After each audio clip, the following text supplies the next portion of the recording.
How to Win Friends and Influence People by Dale Carnegie. Introduction. Preface to 1981 edition.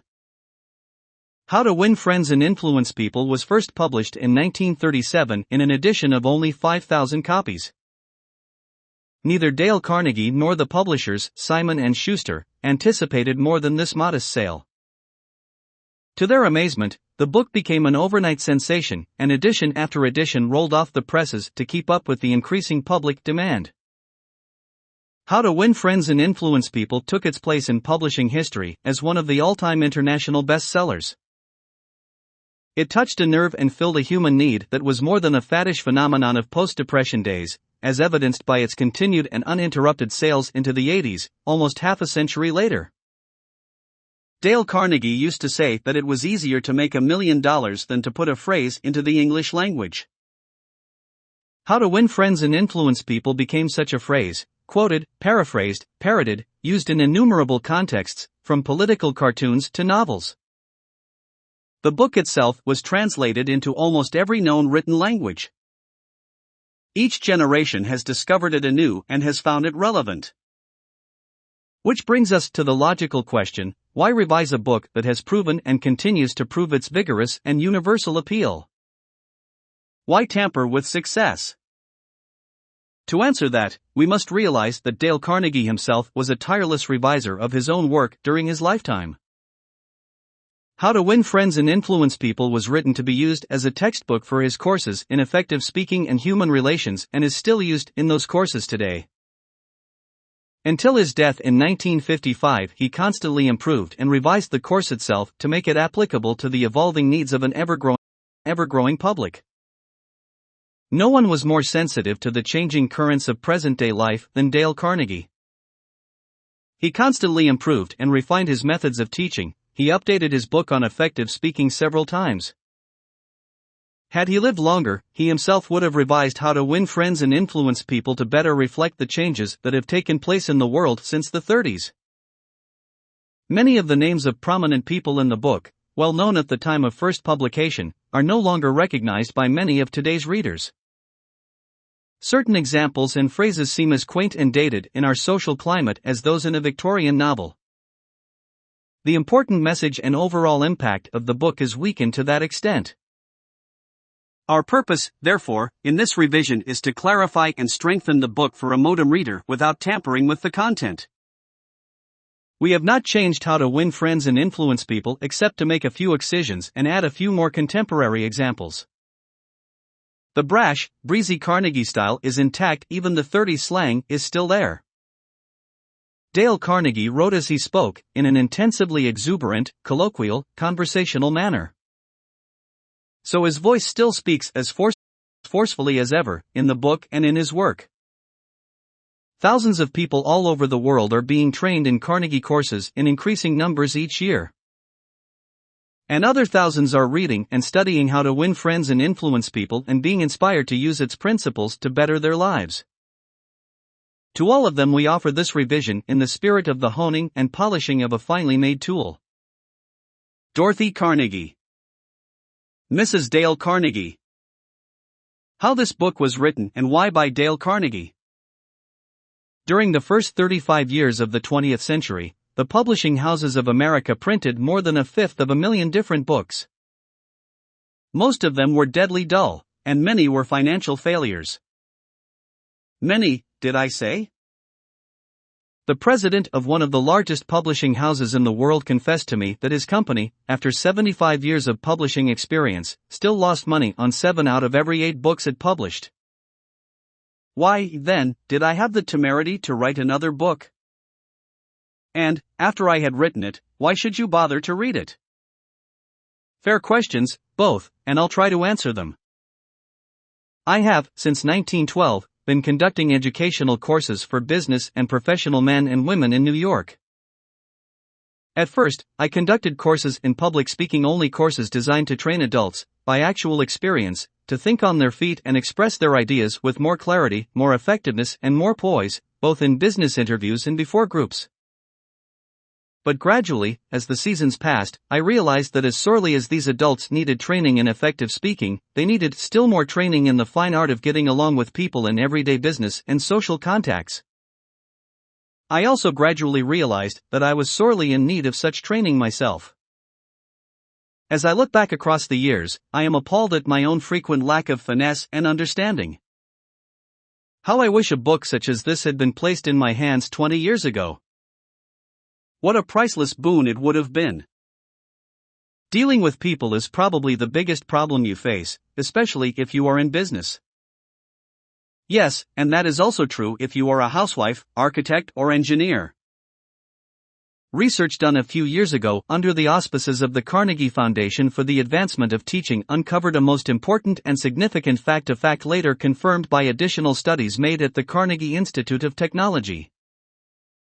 These investigations revealed that even in such technical lines as engineering, about 15% of one's financial success is due to one's technical knowledge and about 85% is due to skill in human engineering, to personality, and the ability to lead people. For many years, I conducted courses each season at the Engineers Club of Philadelphia, and also courses for the New York chapter of the American Institute of Electrical Engineers. A total of probably more than 1,500 engineers have passed through my classes. They came to me because they had finally realized, after years of observation and experience, that the highest paid personnel in engineering are frequently not those who know the most about engineering. One can, for example, hire mere technical ability in engineering, accountancy, architecture, or any other profession at nominal salaries. But the person who has technical knowledge plus the ability to express ideas, to assume leadership, and to arouse enthusiasm among people, that person is headed for higher earning power. In the heyday of his activity, John D. Rockefeller said that the ability to deal with people is as purchasable a commodity as sugar or coffee. And I will pay more for that ability, said John D., than for any other under the sun. Wouldn't you suppose that every college in the land would conduct courses to develop the highest priced ability under the sun? But if there is just one practical, common-sense course of that kind given for adults in even one college in the land, it has escaped my attention up to the present writing. The University of Chicago and the United YMCA schools conducted a survey to determine what adults want to study. That survey cost $25,000 and took 2 years. The last part of the survey was made in Meriden, Connecticut. It had been chosen as a typical American town. Every adult in Meriden was interviewed and requested to answer 156 questions, questions such as what is your business or profession? Your education? How do you spend your spare time? What is your income? Your hobbies? Your ambitions? Your problems? What subjects are you most interested in studying, and so on. That survey revealed that health is the prime interest of adults and that their second interest is people, how to understand and get along with people, how to make people like you, and how to win others to your way of thinking. So the committee conducting this survey resolved to conduct such a course for adults in Meriden. They searched diligently for a practical textbook on the subject and found not one. Finally, they approached one of the world's outstanding authorities on adult education and asked him if he knew of any book that met the needs of this group. No, he replied, I know what those adults want. But the book they need has never been written. I knew from experience that this statement was true, for I myself had been searching for years to discover a practical, working handbook on human relations. Since no such book existed, I have tried to write one for use in my own courses. And here it is. I hope you like it. In preparation for this book, I read everything that I could find on the subject, everything from newspaper columns, magazine articles, records of the family courts, the writings of the old philosophers and the new psychologists. In addition, I hired a trained researcher to spend 1.5 years in various libraries reading everything I had missed, plowing through erudite tomes on psychology, poring over hundreds of magazine articles, searching through countless biographies, trying to ascertain how the great leaders of all ages had dealt with people. We read their biographies. We read the life stories of all great leaders from Julius Caesar to Thomas Edison. I recall that we read over 100 biographies of Theodore Roosevelt alone. We were determined to spare no time, no expense, to discover every practical idea that anyone had ever used throughout the ages for winning friends and influencing people. I personally interviewed scores of successful people, some of them world-famous inventors like Marconi and Edison, political leaders like Franklin D. Roosevelt and James Farley, business leaders like Owen D. Young, movie stars like Clark Gable and Mary Pickford, and explorers like Martin Johnson, and tried to discover the techniques they used in human relations. From all this material, I prepared a short talk. I called it How to Win Friends and Influence People. I say short. It was short in the beginning, but it soon expanded to a lecture that consumed 1 hour and 30 minutes. For years, I gave this talk each season to the adults in the Carnegie Institute courses in New York. I gave the talk and urged the listeners to go out and test it in their business and social contacts, and then come back to class and speak about their experiences and the results they had achieved. What an interesting assignment! These men and women, hungry for self-improvement, were fascinated by the idea of working in a new kind of laboratory, the first and only laboratory of human relationships for adults that had ever existed. This book wasn't written in the usual sense of the word. It grew as a child grows. It grew and developed out of that laboratory, out of the experiences of thousands of adults. Years ago, we started with a set of rules printed on a card no larger than a postcard. The next season we printed a larger card, then a leaflet, then a series of booklets, each one expanding in size and scope. After 15 years of experiment and research came this book. The rules we have set down here are not mere theories or guesswork. They work like magic. Incredible as it sounds, I have seen the application of these principles literally revolutionize the lives of many people. To illustrate, a man with 314 employees joined one of these courses. For years, he had driven and criticized and condemned his employees without stint or discretion. Kindness, words of appreciation and encouragement were alien to his lips. After studying the principles discussed in this book, this employer sharply altered his philosophy of life. His organization is now inspired with a new loyalty, a new enthusiasm, a new spirit of teamwork. 314 enemies have been turned into 314 friends. As he proudly said in his speech before the class, when I used to walk through my establishment, no one greeted me. My employees actually looked the other way when they saw me approaching. But now they are all my friends, and even the janitor calls me by my first name. This employer gained more profit, more leisure, and what is infinitely more important, he found far more happiness in his business and in his home. Countless numbers of salespeople have sharply increased their sales by the use of these principles. Many have opened up new accounts that they had formerly solicited in vain. Executives have been given increased authority, increased pay. One executive reported a large increase in salary because he applied these truths. Another, an executive in the Philadelphia Gas Works Company, was slated for demotion when he was 65 because of his belligerence, because of his inability to lead people skillfully. This training not only saved him from the demotion but brought him a promotion with increased pay. On innumerable occasions, spouses attending the banquet given at the end of the course have told me that their homes have been much happier since their husbands or wives started this training. People are frequently astonished at the new results they achieve. It all seems like magic. In some cases, in their enthusiasm, they have telephoned me at my home on Sundays because they couldn't wait 48 hours to report their achievements at the regular session of the course. One man was so stirred by a talk on these principles that he sat far into the night discussing them with other members of the class. At 3 o'clock in the morning, the others went home. But he was so shaken by a realization of his own mistakes, so inspired by the vista of a new and richer world opening before him, that he was unable to sleep. He didn't sleep that night or the next day or the next night. Who was he? A naive, untrained individual ready to gush over any new theory that came along? No. Far from it. He was a sophisticated, +6 dealer in art, very much the man about town, who spoke 3 languages fluently and was a graduate of 2 European universities. While writing this chapter, I received a letter from a German of the old school, an aristocrat whose forebears had served for generations as professional army officers under the Hohenzollerns. His letter, written from a transatlantic steamer, telling about the application of these principles, rose almost to a religious fervor.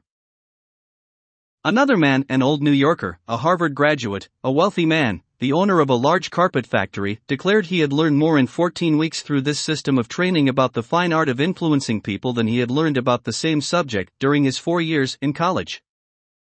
Absurd? Laughable? Fantastic? Of course, you are privileged to dismiss this statement with whatever adjective you wish. I am merely reporting, without comment, a declaration made by a conservative and eminently successful Harvard graduate in a public address to approximately 600 people at the Yale Club in New York on the evening of Thursday, February 23, 1933. Compared to what we ought to be, said the famous Professor William James of Harvard, compared to what we ought to be, we are only half awake. We are making use of only a small part of our physical and mental resources. Stating the thing broadly, the human individual thus lives far within his limits. He possesses powers of various sorts, which he habitually fails to use. Those powers which you habitually fail to use. The sole purpose of this book is to help you discover, develop and profit by those dormant and unused assets.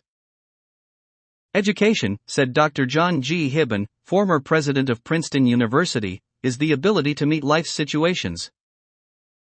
If by the time you have finished reading the first 3 chapters of this book, if you aren't then a little better equipped to meet life's situations, then I shall consider this book to be a total failure so far as you are concerned.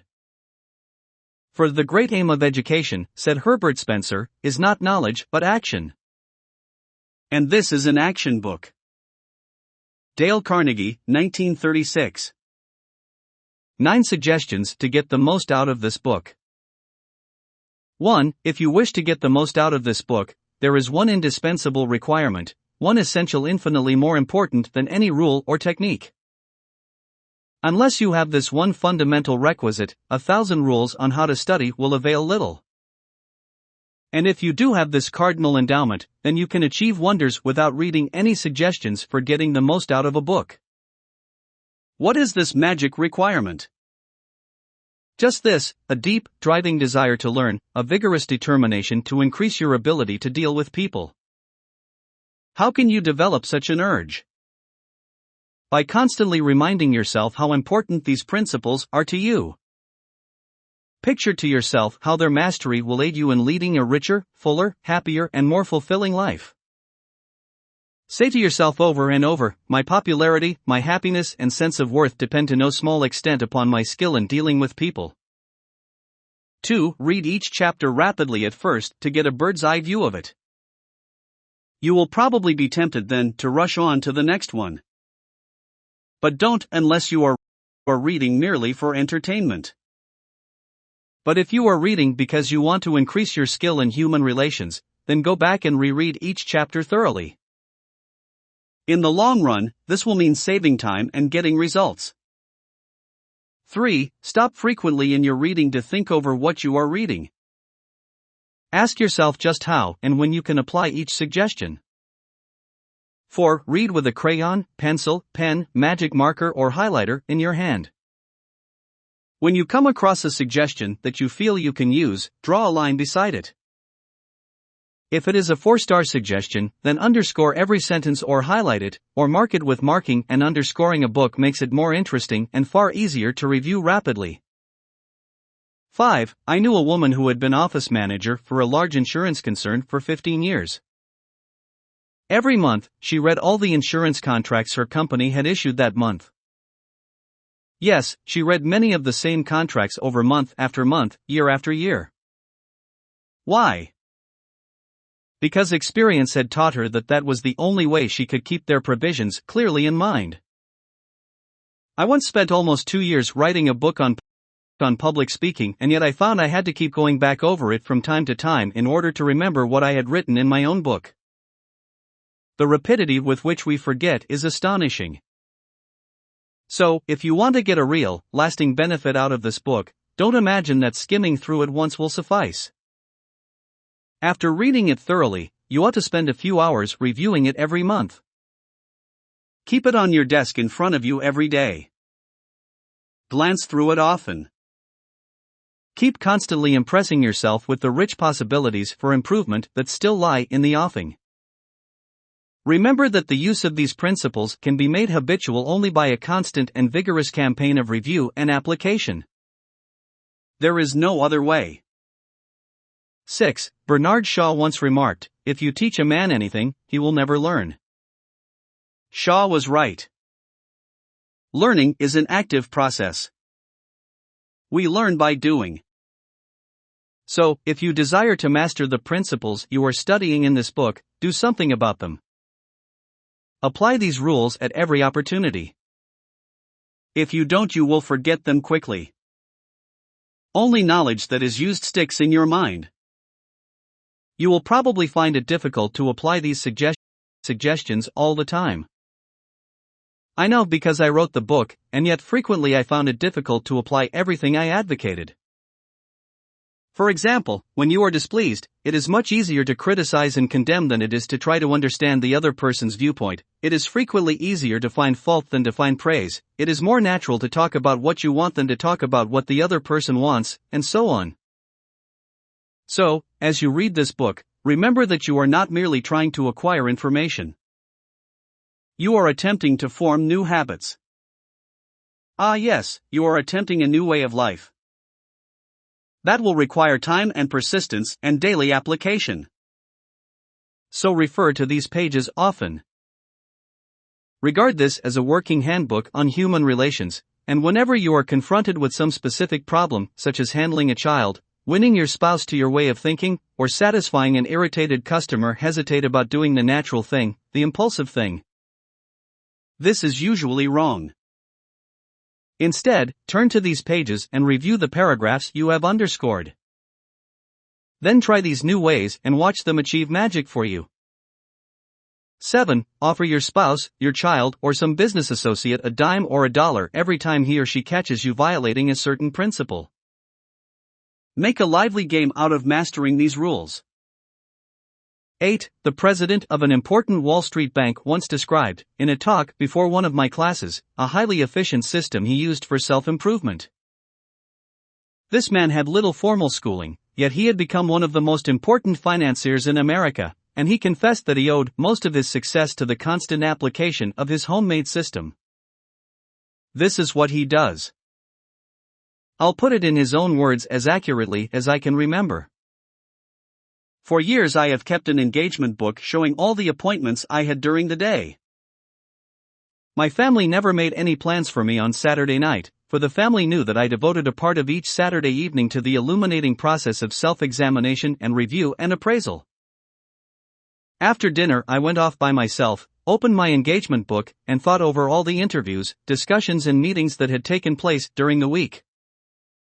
I asked myself, what mistakes did I make that time? What did I do that was right, and in what way could I have improved my performance? What lessons can I learn from that experience? I often found that this weekly review made me very unhappy. I was frequently astonished at my own blunders. Of course, as the years passed, these blunders became less frequent. Sometimes I was inclined to pat myself on the back a little after one of these sessions. This system of self-analysis, self-education, continued year after year, did more for me than any other one thing I have ever attempted. It helped me improve my ability to make decisions, and it aided me enormously in all my contacts with people. I cannot recommend it too highly. Why not use a similar system to check up on your application of the principles discussed in this book? If you do, two things will result. First, you will find yourself engaged in an educational process that is both intriguing and priceless.